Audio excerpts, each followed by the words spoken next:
Welcome to the AWA module, the Analytical Writing Assessment module. In this very first video, we're going to go through the different parts of the AWA, and then we're going to talk about scoring, and then we're going to talk about what those scores mean. So first off, let's talk about why the AWA is so important. It's the very first thing you're going to see when you take the test. Now, you may say, oh, well, that's great because then I can get it over and move on to the other sections. However, how you perform on this part is going to leave an aftertaste in your mouth. So if you really knock out both essays and do a great job, you're going to go into the verbal and the math sections with a lot of confidence. If you feel flustered and overwhelmed, well, when you're done writing both of these essays, you are not going to feel like taking a math or a verbal section. So it's very important to go in with a lot of confidence. Now, I mentioned a second ago that there were 2 essays, and they're 30 minutes each, and it's important to note that if you finish the first essay with, say, 10 minutes left, those minutes do not carry over to the next essay. You have 30 minutes for each essay period. So, what are these 2 different essays? We have the issue task, and we have the argument task. The first one, the issue task, you have to actually answer a question in the form of an argument. So you create the argument. You back up your answer to the issue question. With the argument task, you're actually going to take someone's argument. They've come up with a response, and you have to take that argument apart and critique, show what's wrong with the argument. Now, for both the issue and argument tasks, I'm going to go into far greater detail in the upcoming videos. So now let's talk about the scoring. The scoring is on a range from 0 to 6. What that means exactly is that you can get anywhere, of course, from 0 to 6, but more importantly, the increments. You can get 0.5. You could get, probably better news, a 5.5. You can get anything in between. You can't get, however, a 0.4. That is not an increment of a 0.5.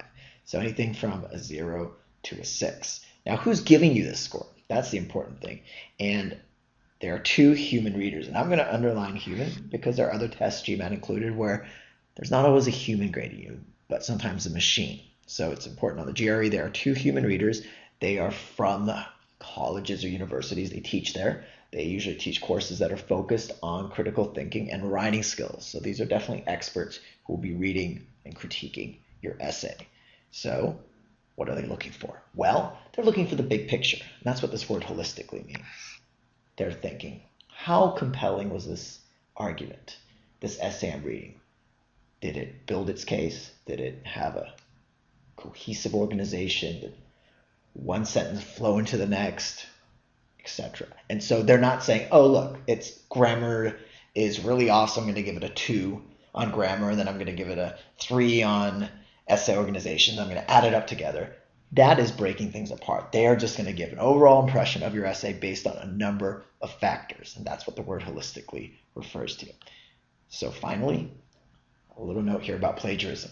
Do not be tempted to take text from GRE sources or from books you're reading or articles you're reading and think that if you could sneak them in here, you're on your way to getting a 6. They actually have a software. I said they're 2 human readers. That's for reading.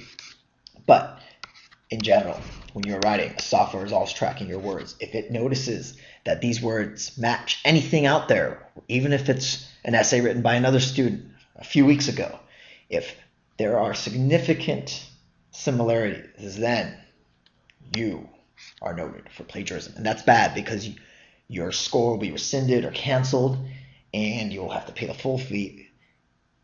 And that will not be a good thing, of course. So do not be tempted to do it. It will not help you out at all. So that is a scoring. What does it actually mean now to have a 0 or to have a 6? And so we're going to start with the good news, a 6. What does that mean? Well, you have insightful analysis and superior language.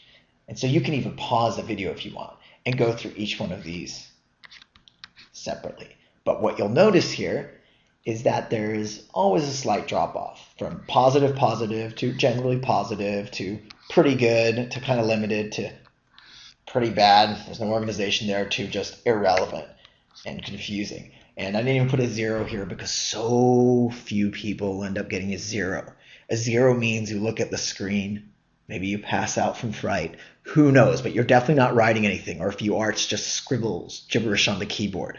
So obviously that doesn't apply to most people. And for the most part, most come around this 4 level.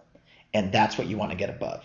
You want to distinguish yourself or differentiate yourself from more than 50% of the students taking the test. And that's why people usually want to aim for that 4.5 area right here between 4 and 5 on both of the essays. And that's important to note that the scores are going to be the average of the issue task and the argument task. So if you end up getting 5 on the issue, 4 on argument, you will end up getting 4.5 on the essay. And once again, that would be a good place in terms of scoring better than 50% of people who are taking the GRE.